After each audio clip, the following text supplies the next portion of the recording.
안녕하세요. 인간계좌 프로젝트 데이브레이크입니다.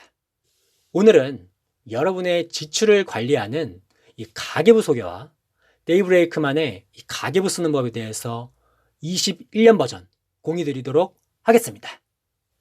금일 소개드릴 가계부는 이 데이브레이크와 인연이 매우 깊은 가계부입니다. 한번 보실까요?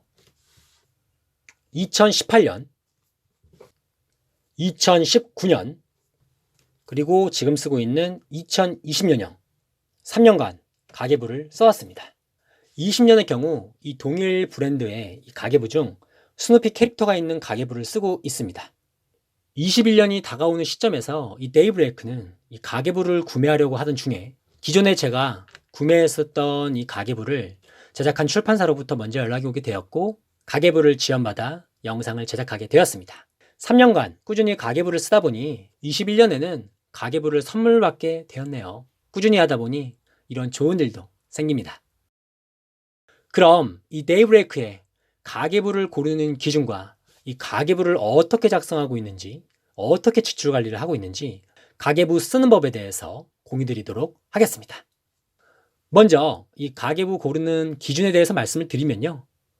제가 현재 작성하고 있는 이 가계부 크기는 A4 사이즈의 가계부입니다. 해당 가계부는 이 두 가지 종류가 있는데요. 말씀드렸던 이 A4 사이즈의 가계부와 A4 사이즈의 절반 크기의 휴대용 미니 가계부가 있습니다.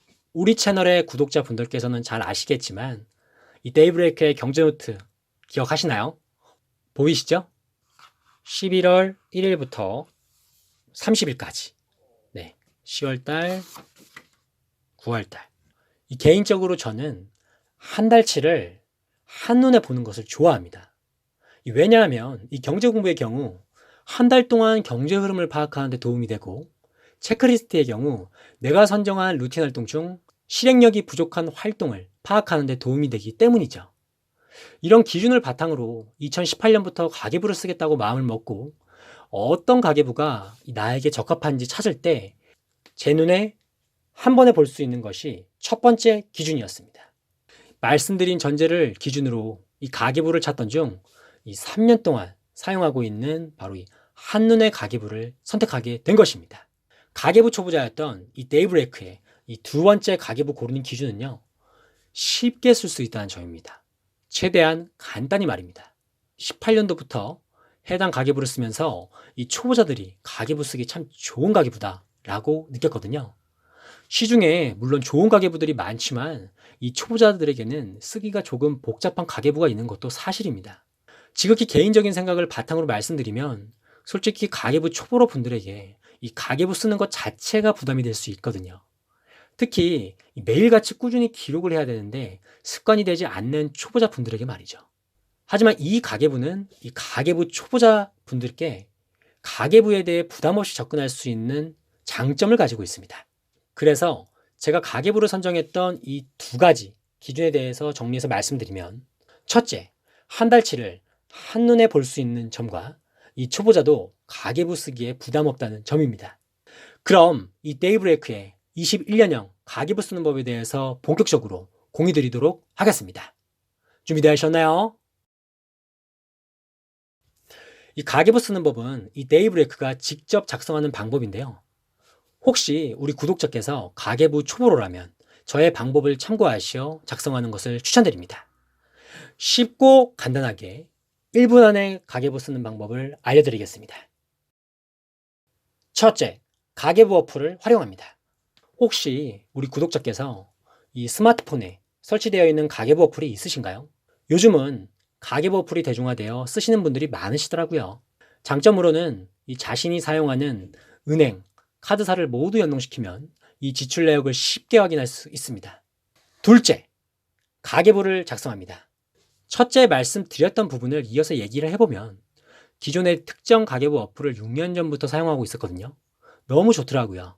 내가 항목별로 얼마나 지출하는지 잘 알 수 있었으니까 말이죠. 실제로 저의 지출이 월별로 조금씩 줄어들거나 개선되지 않았습니다. 그래서 직접 가계부를 쓰기 시작했습니다. 개인적으로 과소비, 이 감정소비 또는 예상치 못한 소비를 하는 날의 경우 내 손으로 직접 가계부를 쓰면서 반성하게 되었고요. 그 후에 월말까지 이 허리띠를 졸라매고 불필요한 소비를 줄이거나 꼭 사야 하는 것이 있다면 알뜰한 상품을 찾아보는 노력을 했었습니다. 개인적으로 이 데이브레이크가 생각하는 이 가계부를 직접 쓰면 이 좋은 점은 가계부를 쓰면서 자신의 불필요한 지출을 조금씩 줄여나가고 아낀 돈을 모아서 목돈을 만드는데 유용한 도구라고 생각합니다. 그럼 다시 본론으로 한번 들어가 볼게요. 이제 본격적으로 가계부를 작성합니다. 예를 들어 말씀드려 볼게요. 먼저 가계부 어플을 켜두시고요. 11월 20일의 지출 내역을 확인합니다. 그 다음에 보시는 이 가계부 11월 20일에 항목별로 지출 내역을 작성합니다. 이 방법으로 진행하면 1분 안에 가계부를 쓸 수 있습니다. 그것도 매우 쉽게 말이죠. 저는 여기에 한 가지를 가미했습니다. 그것은 바로 이 데이브레이크만의 노하우 중 노하우인데요. 그것은 바로 이 형광펜으로 항목별 표시를 하는 겁니다. 예를 들어 이 쇼핑은 노란색 형광펜으로, 이 식대비는 파란색 형광펜으로, 이 간식비는 빨간색 등으로 말이죠. 월말이 되어 리뷰를 할 때 형광펜으로 표시를 해둔 게 빛을 내기 시작합니다. 한번 10월달 거를 잠깐 볼게요.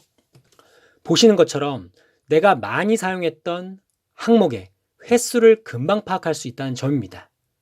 물론 항목별로 총 금액을 확인하는 것이 당연히 중요하고요. 그 다음으로 중요한 것은 항목별 횟수입니다. 예를 들어 말씀드리면 커피값에 대한 항목을 찾아보면 이 주황색 표시 보이시죠? 하나, 둘, 셋, 넷, 다섯, 일곱, 여덟, 아홉, 열. 3일에 하루는 커피를 마시는 것으로 나옵니다. 그리고 총 비용은 99,600원입니다. 제가 이 비용을 절반만 줄였다면 저를 사랑해주고 아껴주시는 부모님에게 저녁 한 끼 대접할 수 있었을 텐데 말이죠. 이런 방법으로 일자별로 형광펜 표시를 해두게 되면 월말에 리뷰를 할 때 용이하게 할 수 있습니다. 이런 방법으로 일별로 가계부를 쓰다 보면 일 단위, 주 단위, 월 단위의 가계부가 만들어집니다. 일 단위의 경우 하루에 소비한 내역을 파악할 수 있다면 주 단위의 경우 어떤 항목의 소비가 증가, 감소하고 있는지 추세를 파악할 수 있고요. 이 월 단위 경우는 전월 또는 전년과 비교하여 어떤 항목의 소비가 증가, 감소했는지를 파악할 수 있습니다. 이 가계부 쓰는 법 어떠셨나요? 이 자신의 소비 패턴 및 불필요한 지출을 관리하는데 도움을 주는 소중한 가계부.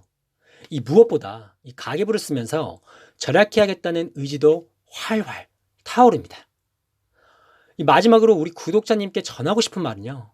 가계부를 꾸준히 쓰시면서 불필요한 소비를 줄여 이 소중한 돈을 자신을 위해, 미래를 위해 투자하시는 데 쓰셨으면 합니다.